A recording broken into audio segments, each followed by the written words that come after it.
ṣe yìí o kó lọ wá owó wá kó lọ wá rí wá fún mi o owó ńlá.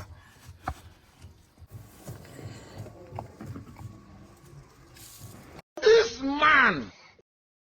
Kó má gbé ìpàdé olókun mọ́ ọ̀dọ̀ mi kó má gbé bọ̀ àgbẹ̀ tó ń gbé ìpàdé olóṣà kó má gbé ìpàdé olóṣà mọ́ ọ̀dọ̀ mi kó má gbé bọ̀ owó ńlá ọlá yín láti náà ọlá yín la fi Jésù Kristi Olúwa wa ọba ẹ̀mí mímọ́.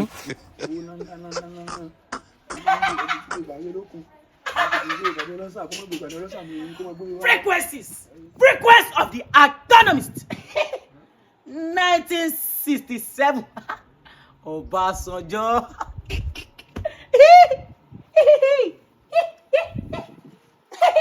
I get it.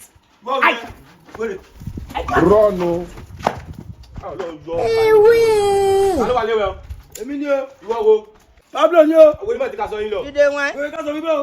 Oye ti ká sọ yín lọ o. He shot you. Oye ká sọ wípé o. Bẹ́ẹ̀ ni o. Ọlọ bàbá.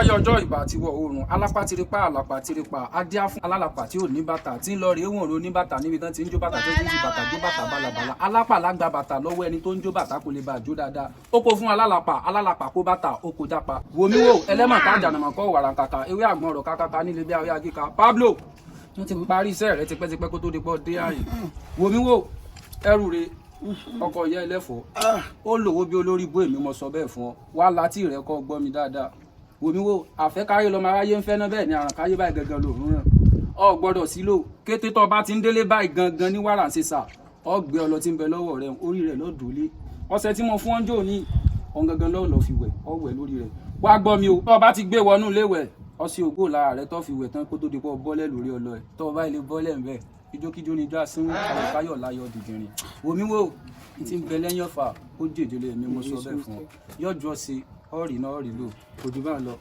kárí láì. Àbí mo ti ń ya wèrè ni. Láìláìláì ìyìn lè ya wèrè láyé kò possible. God have mercy upon us.